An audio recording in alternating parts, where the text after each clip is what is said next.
Alors, et pour aborder l'importance de cette inauguration de ce matin, nous avons le plaisir d'accueillir au bout du fil Madame Dora Fiani. Bonsoir. Bonsoir, Madame Dora. Oui, bonsoir. Alors, parlez-nous de l'importance. Avec vous. Ah oui. Parlez-nous de l'importance de cette inauguration de la part du président aujourd'hui qu'on appelle Avenir de l'Égypte. Elle est évidemment extrêmement importante parce que ce que nous vivons depuis plusieurs mois maintenant, cela a commencé avec le Covid, puis la guerre en Ukraine, puis maintenant Gaza, pas seulement en tant que tel, mais ce qui se passe dans la mer Rouge, est en train de démontrer que la sécurité alimentaire est devenue non seulement un aspect essentiel pour subvenir aux besoins des Égyptiens, mais elle était également devenue un enjeu politique, parce que la sécurité alimentaire, et donc l'absence de sécurité alimentaire, qui ne peut être réalisée qu'en ayant une production locale suffisante pour parer à des crises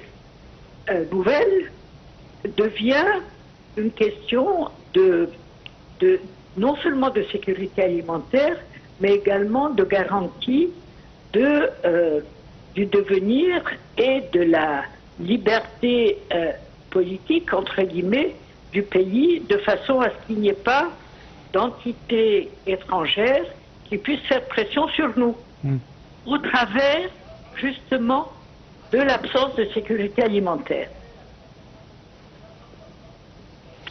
Parfait. Alors, on a parlé, normalement, si on parle de ce projet ou bien cette inauguration, on parle de zones industrielles ainsi que de zones agricoles.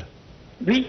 Oui, et c'est tout à fait essentiel parce que le gouvernement a finalement adopté une démarche de stratégie basée sur ce que l'on appelle les filières, c'est-à-dire les value chains, qui requièrent le fait d'aligner la production agricole avec la transformation agricole. Et d'une part, pour résoudre les problèmes majeurs que l'Égypte continue de vivre, qui est les pertes de production après la récolte. Dans certains cas, comme la tomate, on en est encore à 40 à 50% de production de la tomate au niveau du pays qui sont galvaudées et jetées par manque de transformation industrielle proche des lieux de production. Et de ce fait, le fait de concevoir des programmes qui soient agro-industriels, donc agricoles et transformation industrielle en même temps et dans la même zone, est absolument essentiel. Ouais. Et aussi parce qu'il s'agit non seulement de résoudre les besoins du marché domestique, mais également l'export, puisque cela garantit une meilleure production et une meilleure transformation.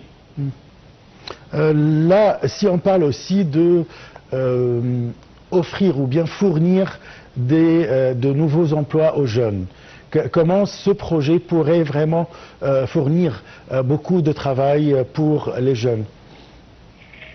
Eh bien, ce qui est très important, c'est qu'en réalité, la plupart des terres agricoles, en particulier celles qui sont dans ce que l'on appelle les anciennes terres, c'est-à-dire celles qui sont le delta et puis les deux bords du Nil, elles continuent à être propriété familiale, et donc la moyenne d'âge des fermiers qui sont les propriétaires de ces terres, elle est, d'après les récentes statistiques, 50 ans et plus.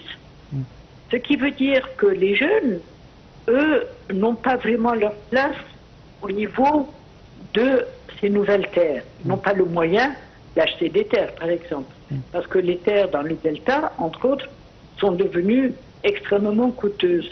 Donc, ce nouveau programme que le président a inauguré va permettre de donner des débouchés aux jeunes, et ce que j'espère, c'est qu'à côté des zones de production et de transformation agro-industrielle, qu'il y aura des centres d'excellence qui forment les jeunes aux nouvelles technologies, parce que les nouvelles technologies, qu'il s'agisse de la production sous serre, donc en greenhouse, ou des nouvelles techniques d'irrigation, demandent une formation adaptée aux nouvelles technologies, et le fait d'attirer les jeunes dans ces zones, en leur donnant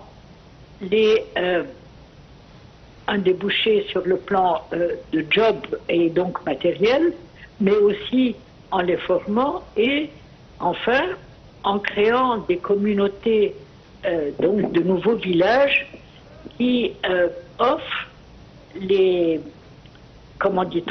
facilités de la ville, de façon à ce que je parle d'activités culturelles, de cinéma, de lieux de rencontre, de façon à attirer les jeunes.